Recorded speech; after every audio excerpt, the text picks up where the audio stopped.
د هیواد په ګرمسیرو ولایتونو کې ښوونیز کال تازه پر پیلېدو دی.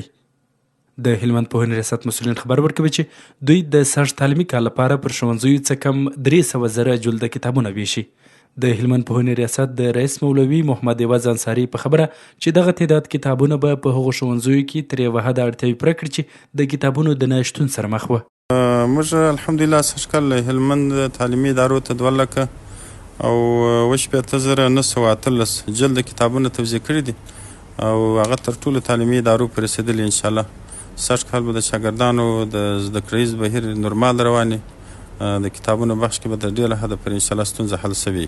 بل لوري ته بیا د هلمند یو شمېر ښوونکي هم په دې باور دي که په ښوونځیو کې تدریسي کتابونه شتون ولري د زده کړو بهیر به یې په ښه ډول مخته ولاړ سي. استاد حکمت الله فیصل کتاب د زده کړو د لومړنیو توکو څخه یادوي او په خبره یې اوس وخت د هیواد د پوهنې وزارت هڅې پیل کړي دي چې د زده کوونکو لپاره تدریسي کتابونه برابر کړي.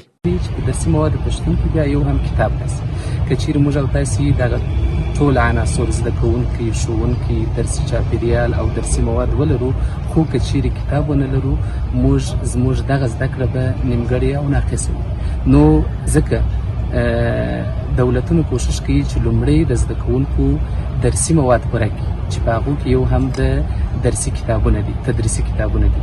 نو ځکه اوسنی وخت کې د معارف وزارت کوشش کړی دی چې ټولو قریجاتو ته، محلونو ته او همدارکم و کلو ته هغه منطقې چې ډیر لري هغوی ته هم د کتابونو لیږد زمینه برابره کړي او د امکاناتو لپاره. د هلمند یو تن زده کوونکی محمد وایي ډېری داسې ټولګیوال لري چې د کتاب د رانیولو اقتصادي توان نه لري.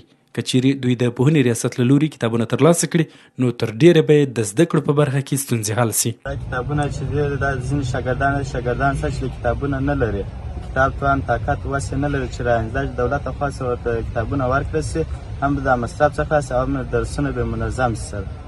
هلمند د افغانستان په سویل لویدیځ کې هغه پروت ولایت دی چې ډېری نفوس او زیات شمېر زده کوونکي لري او په ښوونځیو کې لا هم اړتیا لیدل کېږي چې زده کوونکو ته یې په بېلابېلو برخو کې اسانتیاوې برابرې سي.